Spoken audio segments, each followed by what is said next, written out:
Hello, everybody. Thank you for joining us. It's lovely to have you guys here listening to our little ramble today.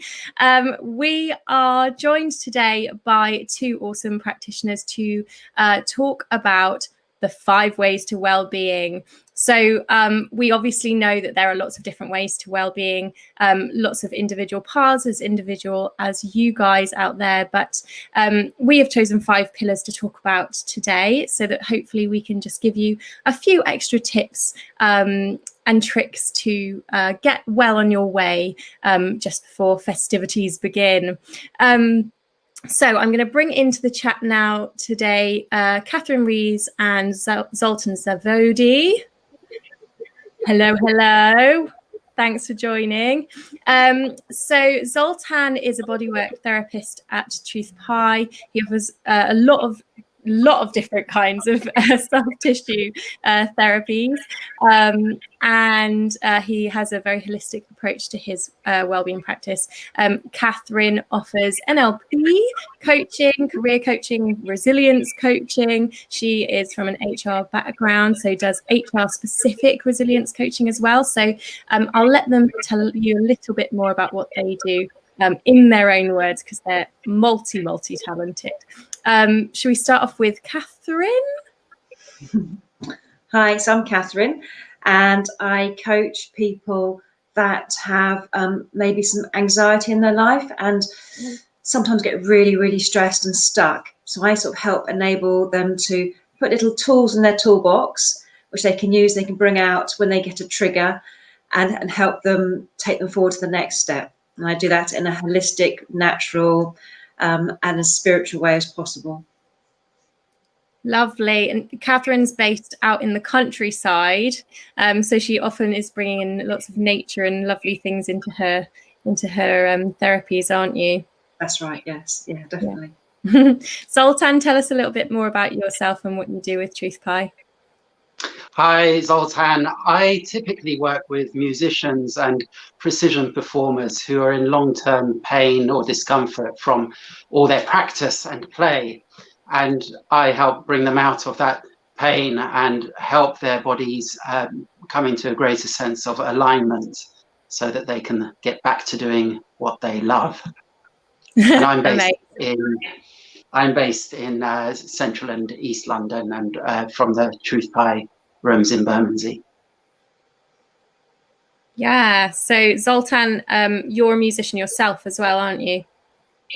Yes, I grew up playing a lot of piano from the age of 6, I think, and then it's evolved. There have been various phases and stages, but it's always been with me in some way. Amazing. It's nice to have that sort of when you're working with musicians. I'm sure it's super helpful to know where they're coming from, really understand the trials and tribulations of that sort of work, so you can really support them. Yeah. It does help to understand the person that comes through to you, which isn't to say that you have to be a musician, but rather I think if you can understand what it takes to be a precision performer, to be practicing every day, maybe, you know, being a bit nerdy in your bedroom, and, you know, for hours on end, maybe practicing alone without support and coaches or anyone to help you out and to answer questions about your body, because it's all about the music or the sport or whatever it is. Or the gaming. Oh, the gaming, yes. Whatever you're sitting and concentrating on. Yeah, okay. So actually, that's a very good place to start. So our first point of or pillar that we've chosen to talk about today is environment. So environment is obviously a really big subject. You know, to talk about everything would take days, but maybe why don't you start off by letting everybody know what your first point of focus would be for somebody's environment, and how that can benefit their well-being on a day-to-day basis by improving something about it. Yeah. Is this a question for me, Joanna? Whoever wants to go first. Oh. I'm going to make you both answer it anyway. Sure. Okay, let me kick off.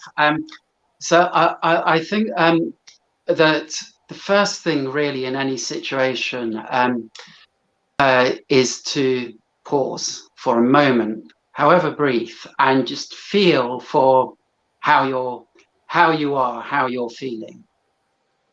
Whatever environment you're in, I think that's quite an important thing to do when you go into a meeting room, when you go into the therapy room, and you know, with your bodywork therapist or whatever therapist it is, to take a breath and just feel where you are. Because as an example, we talked about musicians. When you get up on stage, if you rush to the piano and start playing, before you've just centered yourself, you might find that halfway through the piece, you realize you're on stage with 1,000 people watching, and it's going to be a bit overwhelming as you're playing. But if you can pause at the beginning and take all of that in, just let it settle in your body, and then you can respond to that, and you're good to go in the environment that you're in. So my first thought there is pause, feel for where you are, feel for who you are, and then lots of other advice on equipment and tools and techniques and so on. That would be my number one well-being advice. Nice. Catherine, what would you have to say about environment? I feel like this is a big one for you. Yes, definitely. And I completely agree with Zoltan. Taking that first, actually, where am I right now? Taking that big, deep breath, and then looking at actually what you need. What is it that's missing?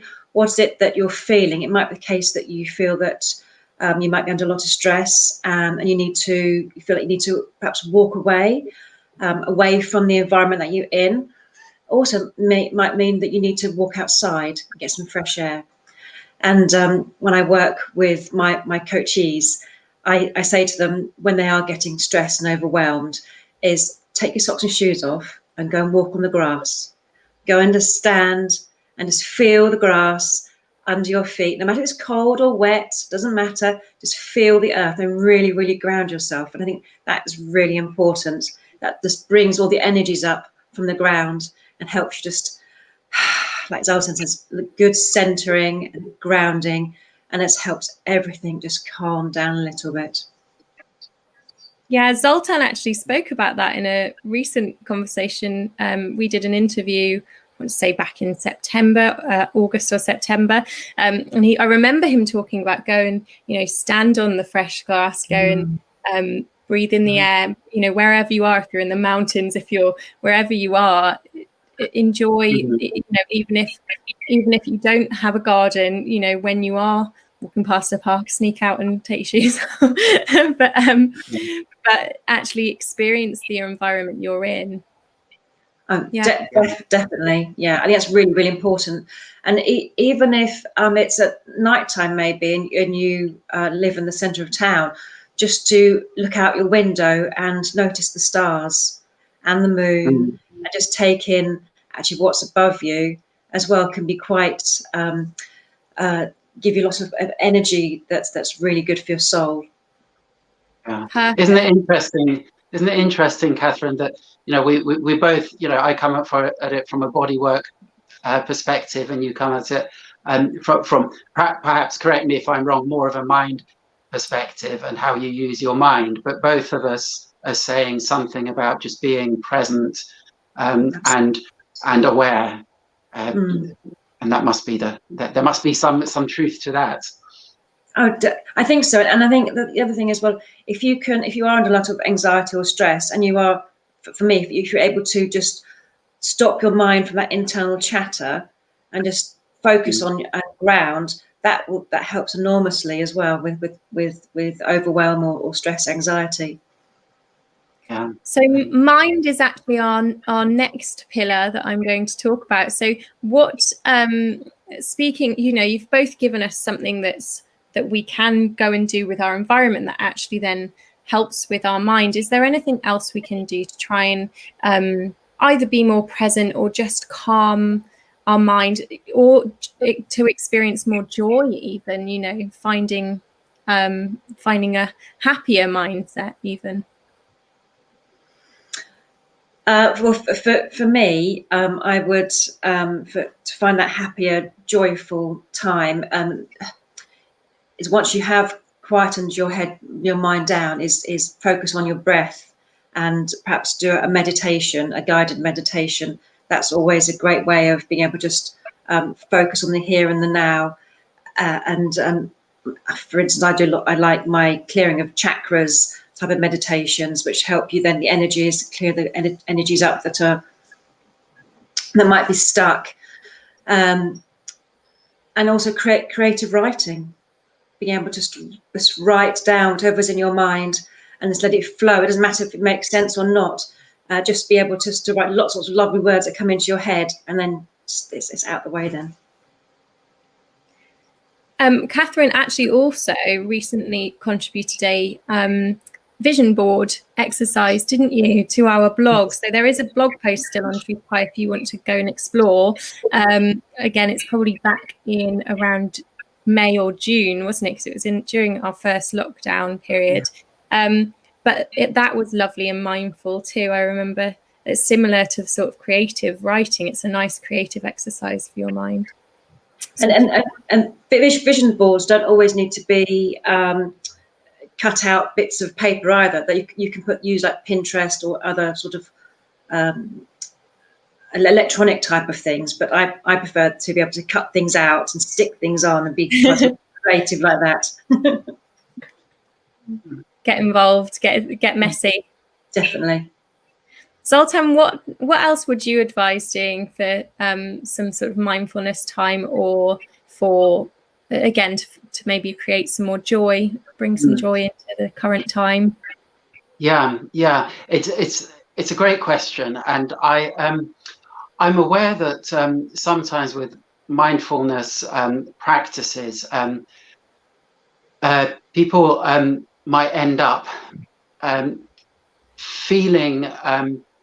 feeling no better afterwards. It does happen, and it reminds me. So if I bring it back to the physical, some folk will decide they're going to go running to keep fit, and I watch some people, and they're running. Every step is a hard slog, and they've got their earphones in. They're trying to shut out everything that they're doing at the moment, and trying to take their mind somewhere else from this torture that they're inflicting on themselves. So my advice is to find the thing, and from my perspective, the body thing that works for you. If running is a torture, do you know what? Don't run. Go for a brisk walk, go swimming, or go walking in nature, as we discussed. Whatever it takes for you to feel comfortable and happy in your body. So really having a sense of what works for you. And what I found in life, I think earlier over the years, I used to think, oh, I need to do this, I need to do that, that's the right thing to do. But nowadays, I think about what I already do, and then I figure out why it works for me. And does that help you then develop new practices as well, and new things to do, because you think, okay, well, that works for me, so maybe I should try this other thing that's... Exactly, yes. New practice, related practices, or it allows me to go in deeper, because let's say, forgive me for using this example, but let's say I go for a nice relaxing massage. I realize it's not a luxury because I've got too much money to spend. I realize that's my way of reconnecting, of regrounding, of recentering in my body. And how much is that worth? Yeah. And it's interesting that you also talked about, that sometimes people don't come come out of mindfulness practices better. So finding the joy is obviously a lovely thing, you know, finding what it is that's working for you is a lovely thing. I also think, and I wonder if this is probably quite common for people that maybe do approach you, Catherine, is that we're in a sort of world where there's so much goal setting, which is great and brings you on track and can help you focus and, you know, give you some thought about a future if you're worrying that them, you know, about there not being necessarily a exciting future. But it also can sometimes lay on some pressure to achieve, and, you know, it can make you maybe feel disappointed about where you currently are. What would you say to clients who come to you and say, oh, I think I need coaching because I want to get to here, and that's maybe where their mind is all the time? I would ask them, so what are the reasons for you wanting to get there? Do you truly want to get there? Is it an external force that maybe family or friends or your partner is expecting you to go into the next level at work, or travel somewhere, or move house, or buy another car, whatever it may be, is actually saying that's a great goal. Is that what you truly want to do? And where did that inspiration come from? And just dig a little bit deeper as to why they think they want it, or if that is, you know, we do dig deep and actually that is the goal that they want, absolutely wonderful, and let's work towards it in a way that is sensible, and that they're comfortable with, and that they set their own goals. It's not for me to set their goals, it's for them to say, actually, I'd like to do this by this date. Okay, you want to do it by that, and how do you intend to get there? What is it you're going to do? And how do you know when you've got there as well? And will you reflect once you're there on how it went and how did it feel? And if it didn't feel right, then what would you have changed? And what did the journey feel like? You know, what did each step feel like? Did you enjoy that process? Because that's the bit you're living, isn't it? Is the process more than the results a lot of the time. Yeah, you're living the now. Whatever happens tomorrow is going to happen tomorrow, but it's the very second in time. How are you feeling now? Because now is what's important. Yeah, excellent.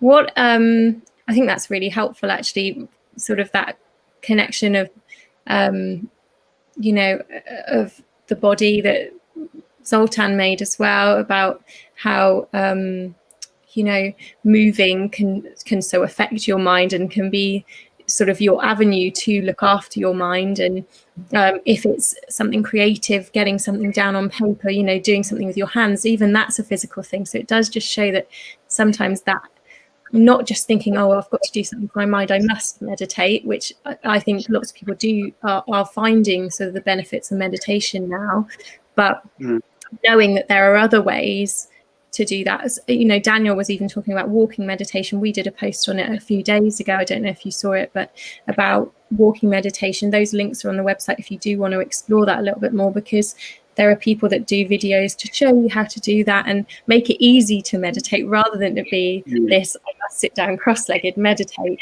I need to be serious for 10 minutes, because that's not at all what it's about.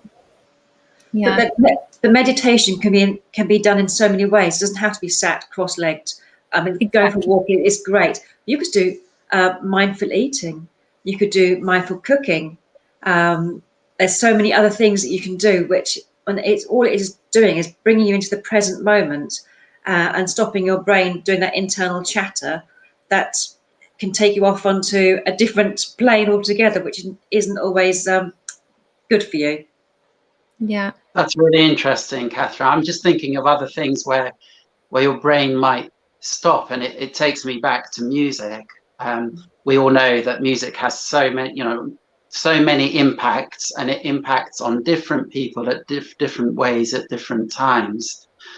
But certainly in my experience, some music, when you're listening to it, if you're focused on the music, your mind is actually very still, and it's not thinking about what happened at work yesterday or what am I going to do tomorrow, because you're following that particular line of music, or you know, that instrument within the harmony, and it takes a bit of focus, and it's if it's good music, it's not an effort, it's a joy to just go with it and follow. It's telling a story and you're listening to the story of the music.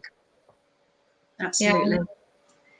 You're now, Zoltan, we know that you offer bodywork therapy. I'm sure this is our next pillar, is body. We wanted to talk about the body and how that can help, how you can support your body in a journey to well-being. So obviously bodywork therapy, you might want to talk about that, but are there other ways as well that you might nourish your body to better support you in this life? Right. Yeah, that's a great question. Let me go back a bit just to the beginning. So we talked about being present and just being aware of how you're feeling in your environment, in your body. And then we talked about being in a place where you feel comfortable, where your body is doing something that feels right for you, rather than somewhere that just doesn't feel, that isn't for you. So already we've brought those kind of body thoughts in. Now, what can you specifically do rather than be with your body?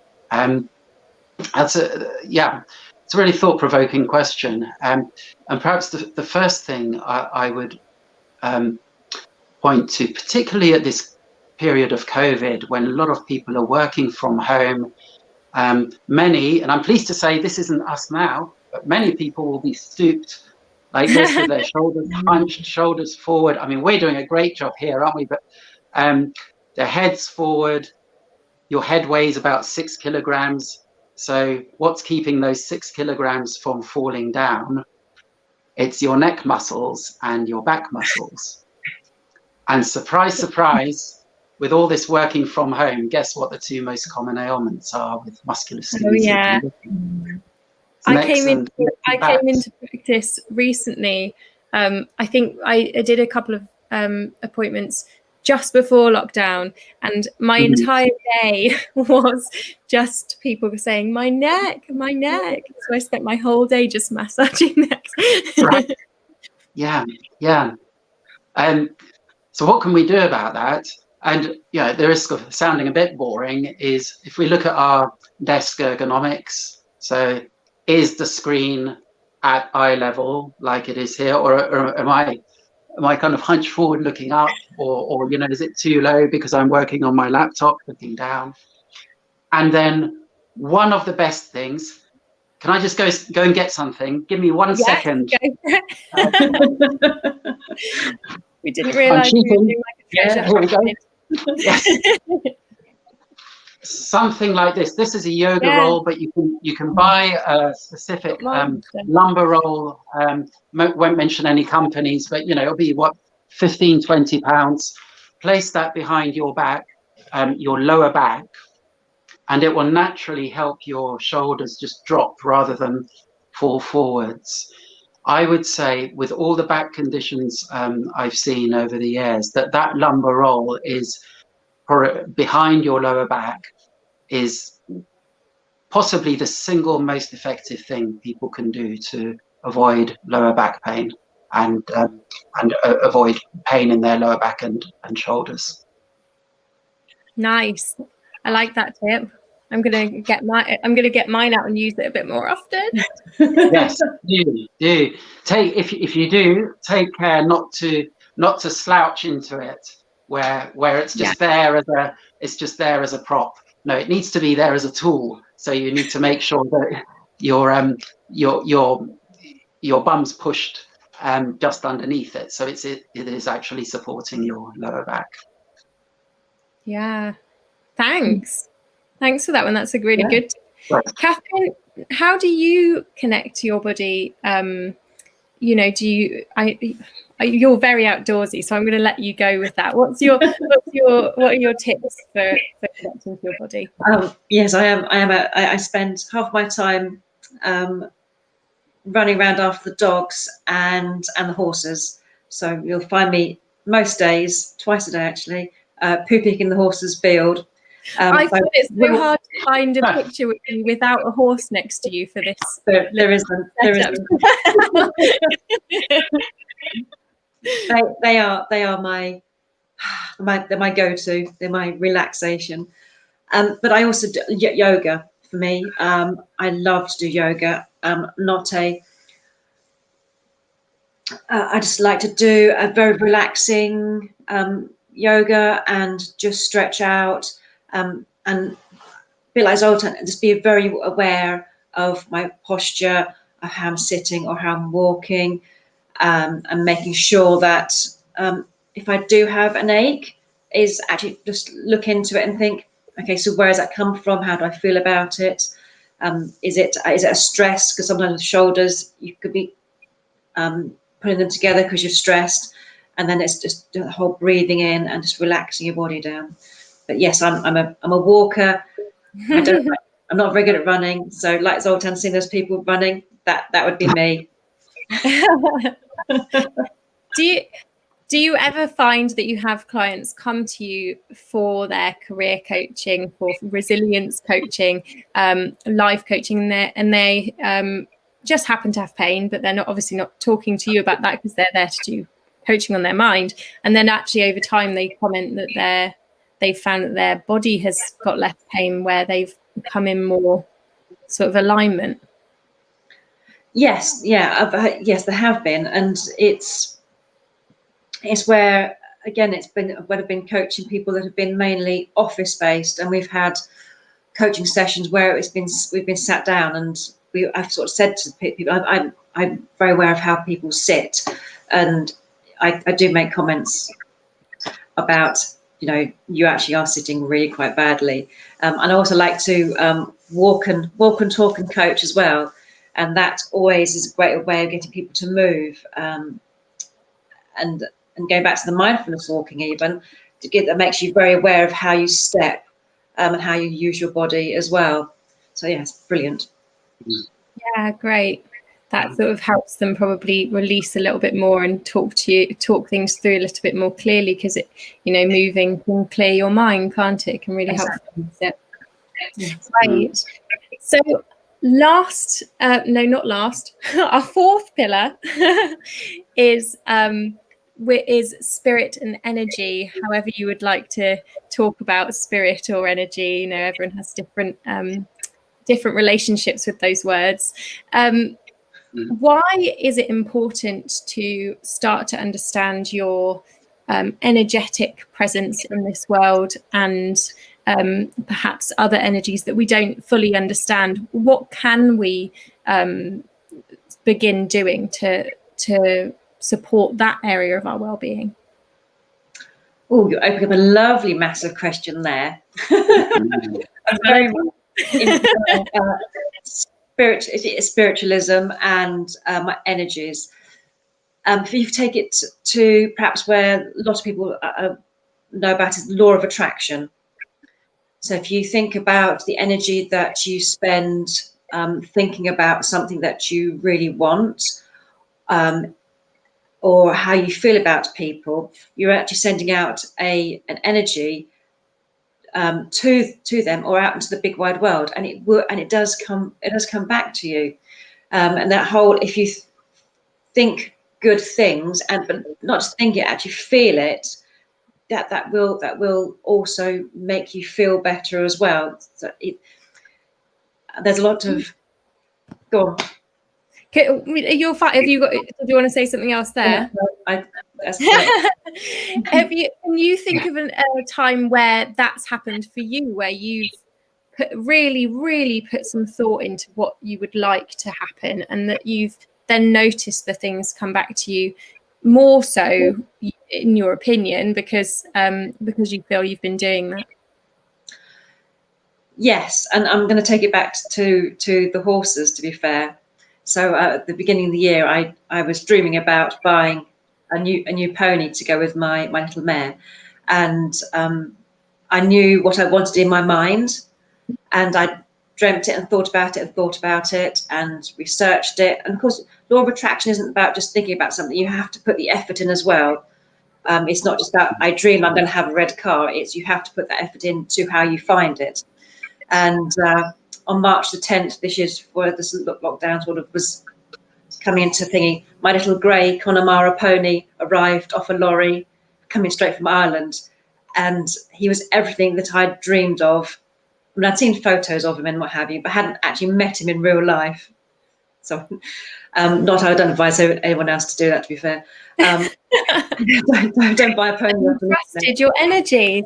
I did. I trusted, and he is a dear soul that's come and is teaching me lots of things about myself as well as having another horse to the mix. So yes, it's the law of attraction is more than just thinking something. You have to put the energy into it as well. So you could probably you can use your vision board as part of that journey as well. So you can, if you wanted to move house or whatever it may be that you're very specific about, is actually start formulating what is it I actually truly want, and then starting that journey to go out and look for it. I think we talked about a little bit about the law of attraction as well the other week, where people were the people on the panel of the day sort of said, it's not the secret. Don't want to burst anyone's bubble. It's not about just reading this book and then saying, right, I'm now going to look out for 500 pounds on the floor wherever I can, which is, examples in the book. It's about just sort of looking for the things that you're wanting from life, but also being aware you have to still live your life in the way that presents opportunities to you. So putting in the work if things need work, and accepting there are sometimes negative things that go along with those positive things that you maybe want to bring out. So finding that balance is important to remember as well with those things, isn't it? Zoltan. I have a question, Catherine, if you don't mind. So I'm really struck by what you do, and the word that you used was resilience, which it feels to me resilience should be the word of the year, if not the decade. And I'm wondering what. So if the goal you've set yourself, or if the vision that you've imagined doesn't come true, how can you stay resilient and still believe in it and learn from it and move forward? Okay, awesome question. So let's say you have a dream, whatever that dream. Mine, for instance. So I'll use one of my clients. My client's dream was to be able to go on holiday without any anxiety and enjoy the flight. That was her dream. And we spent a lot of time, lots of visualization and work on it. And it's building up lots of little tools to take with you on the way, because you are going to get a little bit of knockback. But it's when you do get a knockback, it's understanding what it is and not using it as a knockback, but use it as a learning curve or a reflection of, okay, I understand that when I got on the plane, I felt a little stressed. But what was that? Was that just an old habit that was coming with me? Or was it my body going, okay, we've been here before I've been here going to take up the steps onto the airplane, I felt stressed, but I don't need to feel stressed now. I'm in a place where I know I will be okay. So when you have that big dream of whatever it is that you want and you're not particularly getting it, are you then trying too hard? Are you then focusing so much on it that you're actually stopping the wider world being able to come in and help you and support you? Because that might be the other thing, is that this dream that's lovely is not being, because you're so focused that you're not allowing any other support coming in to help you. Does that answer it? I'm amazed by that. Yeah, it's a fantastic answer. And in fact, Joanna, were you going to ask me the same question about spirit and energy? I was, because it takes me to the answer I kind of had started to develop in my mind. So kind of again thinking about the body, I found what really helps me, both in my work, but also sometimes in, you know, outside of work in life, is to try and be open to whatever comes along. So at work, if I have a client coming to see me, I will always take a minute just to make sure that I'm feeling open to that client, whatever they're bringing along, whether it's a twisted ankle or back pain or stress in their shoulders, or something else. Maybe they've just had a bad day. And that allows me then, whatever they bring, just to accept it. If you think about that compared with me being really busy, oh, next client's here, what do they want? And then, you know, trying to figure out something quick to do with them, it's probably not going to have the same effect. Even mechanically, it's not going to have the same effect if the client doesn't feel relaxed and taken care of and listened to. Exactly. So that's lovely. That's a really lovely point to make, actually, as well. And it's something that actually has struck me very much so when I've been so at TruthPie.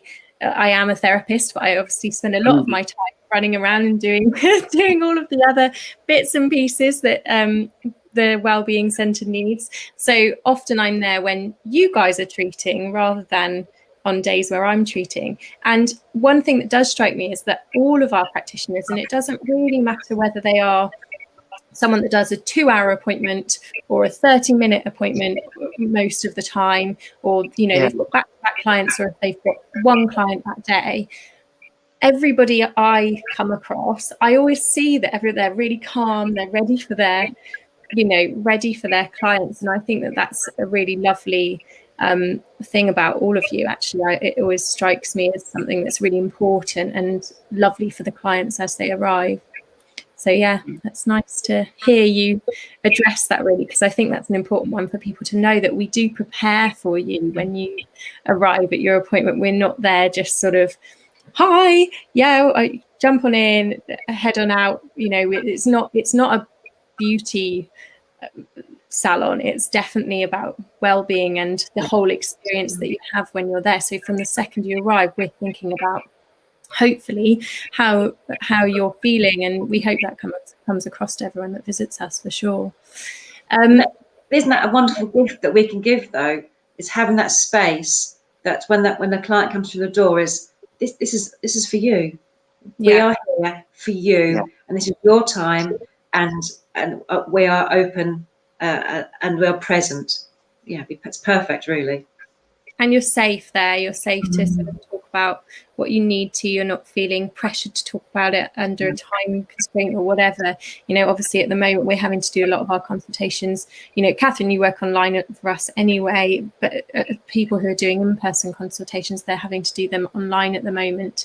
But that's so that you get the time. It's so that we don't have to rush you through. And then, because we only have a set amount of time we're allowed to be in your presence at the moment, face to face, under the current restrictions. So it's good for you to know why we do our consultations online beforehand. It's really so we can give you as much time and care as we think you deserve as individuals. Our last pillar of well-being is holistic lifestyle. So actually combining everything really that we've talked about so far. I think everybody knows that TruthPie really care about holistic well-being and you know, not guiding you down one sole path that we believe is going to fix everything for you, or, you know, change your whole life with just one element of well-being. So to you as individuals, why is holistic well-being important? Why do you think it's important to bring that, you know, sense of a good life to somebody, I guess? I'll pop in. Okay, so for me, when I have a client come in to see me, and they might come to me because they want a career change or they're feeling anxiety, I don't just hone in on that point. I look at the whole of the person. So holistic to me is the whole of the person, and it could be their diet, it could be their exercise, it could be their environment. So everything we've spoken about so far has an influence on how they are. And to get all that information from them, if I can't help them with something, I can then direct them and signpost them to where they need to go as well. So we're looking at the whole of the person and supporting the whole of the person, not just a tiddly bit. Perfect. Zoltan, why is it important to you to have a holistic approach? Yes, I question myself now. Do I have a holistic approach? You do. I don't know. I certainly like to think that I have a human approach, and perhaps is that saying the same thing? I don't know. Maybe it is. I focus in on the physiology and mechanical, if you like, and injuries and tensions and muscle release and rehabilitation exercises and so on. So that's what I focus in on. But I'm aware that without other things being in place, all that good work can be undone or will never manifest in progress. If someone's not eating well, or is in a stressful situation, or is in a position that's always straining and stressing their muscles, then whatever I do with them, they're going to go back to the way they were before. And likewise, Catherine, if someone's mind isn't in the right place, that they want their bodies to become bigger and more open and more resilient. If their mind is somewhere else and isn't aligned with that goal, then likely they'll do something to self-sabotage themselves. They'll suddenly become too busy to maintain the schedule of appointments, or they'll suddenly run out of money, or become ill on the Sunday when they're coming to see me. So all these things can happen unless the whole person is growing and developing in some kind of unison. Yeah, and has there ever been a time where you have felt that happen to you, where it's all come undone, as it were, because you've been maybe so focused on one area of your health or well-being that the other things you were doing weren't focused and weren't supporting, so you actually didn't see the results that you thought you might get? Could I give you an example from sports? Sure. Which, in a way, I feel, sports, physical activity, is about well-being as well. It's about our mental, physical, spiritual. And I was really into Thai boxing many years ago, and I loved it. I loved the training, bang, hitting stuff. But when it came to and I had some techniques, and I had the stamina and the kind of physical elements of it. But I'd never really thought about grounding and about being centered, and actually even what it's like to get in the ring with someone else who's trying to hit you, or, this is very important, what is it like to try and hit someone else?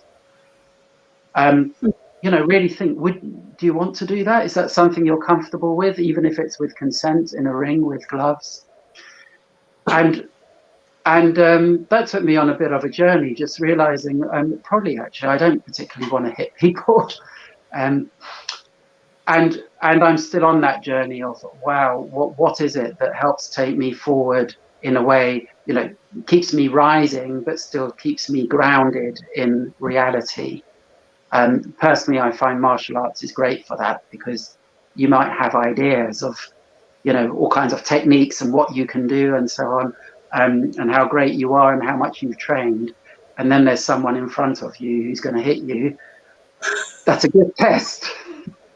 That's a good test of your groundedness, your resilience, and your presence. And I'm not sure I am very good at it, which is exactly why I keep doing it. Perfect. That's a perfect example.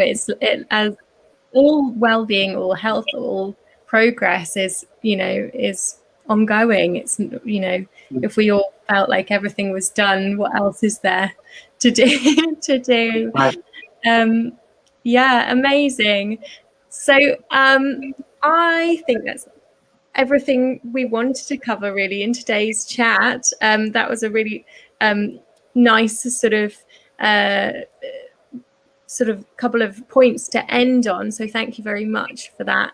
Thank you to both of you for joining us and giving your expert advice on wellness, well-being. And I hope everybody watching found that useful and will maybe feel that they can start to implement some of those ideas into their life. There's quite a lot of ideas there for you. So even just choosing one to start with might make a little bit of a difference to the rest of your year and to your resilience through what may be coming. Thank you so much, like I said, for joining us. We have got some lovely offerings coming up soon for December, leading up to the festivities of December. So if you do want to join any live events, we've got live events coming out, pre-recorded lovely events coming out, and lots of exciting discounts for everybody, which will be definitely a limited time. So if you do want to grab any of those, you need to sign up to our email list for that. It will be announced soon, so stay tuned on our social media accounts at TruthPie, and we will announce it, and you need to snap in, pop down your email to receive those updates as soon as possible. They'll be coming out daily, exciting through December. So thanks so much again, and we will catch you soon. Bye. Great. Thanks, Joanna. Bye-bye. Bye. Bye.